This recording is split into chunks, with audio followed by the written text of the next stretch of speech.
munaasabad ballaaran oo lagu xuseeyay maalinta xakamaynta cudurka dilaaga HIV ADIS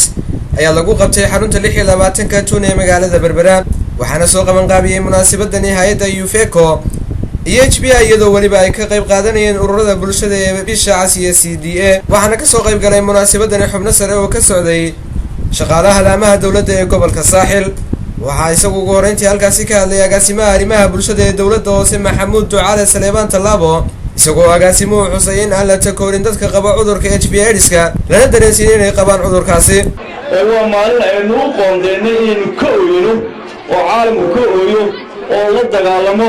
oo wixii uu asiibayna aanay loo aqoonsan inay dadnimadoodii ku jiraan ay dadnimadii waayay sidaa awgeed aan la takoorin oo dhib loo geysanin malaha ereyga takoorka qoladan Hargeysa aad bay ugu celcelinayeen annaga malaha xuduud caalami ah ku noolaa waxaad moodaa inaanu kaga yareel baxsamay arrinkaasoo badnaana ku dhaho annaga khaydaanu ka wada shaahaynaa waxaa iyaguna halkaasi hadallada iskaga dambeeyay xubno ka socday ururada bulshada ee ka qayb qaadanaya munaasabadani oo dhammaantood si wada jir ah u tilmaamay in la iska baadho cudurka HIV AIDSka la iskana baadho meel aliya meesha kugu dhow ee xarun caafimaad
laakiin maanta waxaan idin sheegayaa laba meelood oo kala berbera la isku baaro xarunta taamalaye ee ku taala wadajir iyo hay'adda soos oo ah shacabka waxaan jecelahay bulshadu inay isbaaraan walaalkooda guriga joogan inay tukorin uga sheegaya in maanta oo kale maanta marka basayna aan basku ahayn dabaaldegaynu isugu soo baxayno laakiin uu yahay baraarujin caafimaad oo aynu tusayno dadka la nool xanuunkan inaynu maanta ku dhiirigelino